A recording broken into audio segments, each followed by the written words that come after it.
March 9th, 2011, I was in a car accident. The car was going 90 miles an hour when it slid sideways into a street lamp. I remember being in the windshield of the car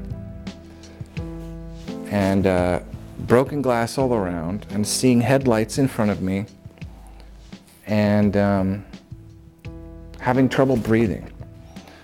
So I'm looking up at the stars and I think and I had the thought, this is it. This is the last moment of my life. 3 in the morning, the streets were empty. I was in a little Porsche convertible with no airbags.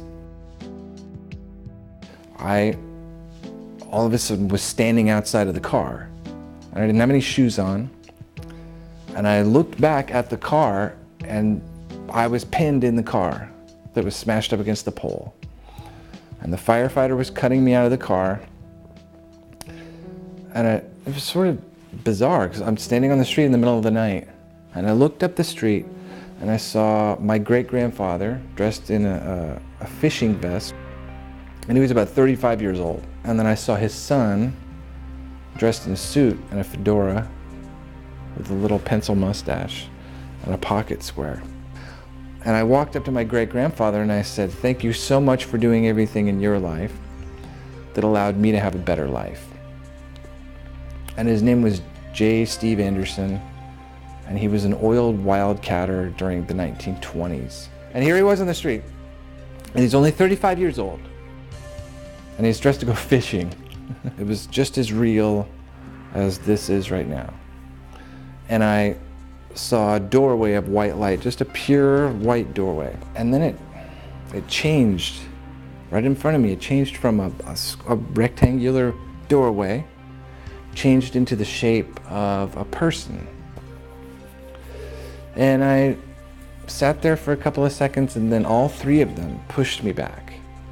All 3 of them pushed me back into my body.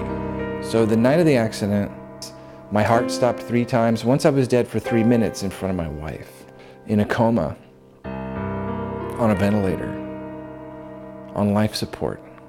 2 years, $7.5 million in hospital bills, and 8 hospitalizations.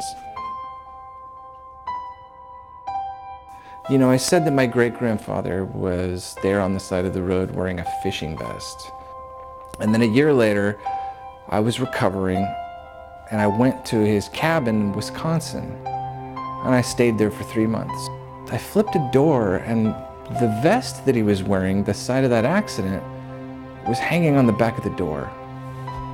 And I just marveled at it for a little bit, and then I put it back on the hook that it was on, and realized that just this man is still in my life. To this day, I think it was real. To this day, I think it was real.